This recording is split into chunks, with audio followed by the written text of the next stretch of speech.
Hello, आज हम करने वाले हैं एक्सरसाइज 3.1 का क्वेश्चन नंबर 6, जिसमें हमें ऐसा कहा है कि हमें दो सर्कल दिए हुए हैं जिसकी लेंथ ऑफ आर्क तो सेम है लेकिन उसके रेडियस अलग हैं, और वो एक जब R1 रहती है उसकी रेडियस तब वो 60 डिग्री बनाता है और जब R2 रहती है तब वो 75 डिग्री बनाता है। तो हमें ये गिवन है और हमें ये प्रूफ करना है, मतलब हमें ये बताना है कि R1 रेशो R2 कितना होगा। ठीक है, मतलब हमें ये बताना है। तो अब जब हमें L और R की बात हो ही रही है तो मतलब यहाँ पे थीटा और L/R तो होगा ही होगा। ठीक है, अब हम अगर हमें L निकालना हो, समझो अगर हमें L निकालना हो तो हम इसको ऐसे लिख सकते हैं, theta into R is equals to L। कुछ अंतर नहीं पड़ेगा, बात वही है ना। तो अब हम इन दोनों सेपरेट सर्कल्स में ये वाला काम करेंगे।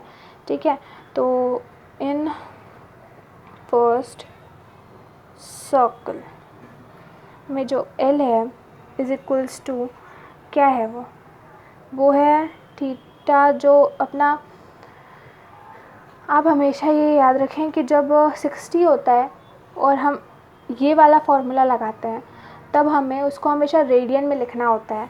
तो जब ये 60 है तो ये होगा π/3, तो हम इसको π/3 लिख देंगे और इंटू R1 लिख देंगे। ठीक है, अब वैसा ही हम सेकेंड सर्कल में करेंगे, सेकेंड सर्कल।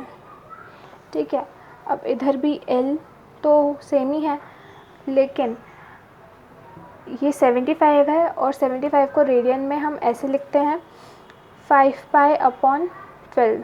ठीक है, अगर आपको ये नहीं समझ में आ रहा कि ये π/3 60 कैसे हो, मतलब ये 60 कैसे होगा या फिर ये 75 कैसे होगा, तो आप ऐसे समझें कि जब 75 मतलब हमें कोई सी भी संख्या दी हो और हमको उसको कन्वर्ट करना है किसमें, रेडियन में, तो हम उसको इंटू कर देंगे π/180 से और फिर सॉल्व कर लें तो ये आ जाएगा।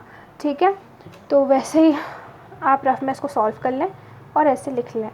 अब हमें ये गिवन है, इसका इंटू भी तो करना है, इसका इंटू R2 से। ठीक है, अब हमें ये गिवन है कि इसका L और इसका L दोनों इक्वल हैं।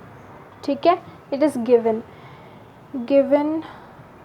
है कि L of first circle is equal to L of second one। Okay, so अब हम इसको ऐसे इक्वल्स टू में लिख देंगे। Therefore R1/3 is equals to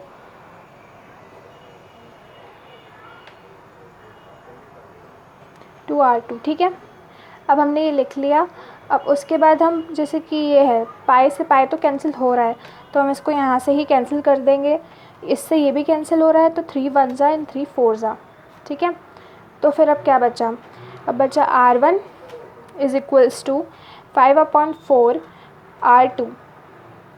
ठीक है, अब अगर हम इस R2 को डिवाइड में ले जाएं तो हम इसको ऐसे लिख सकते हैं, R1/R2 इज़ इक्वल्स टू 5/4। अब हमें ये पूछा था कि इसका रेशो क्या होगा,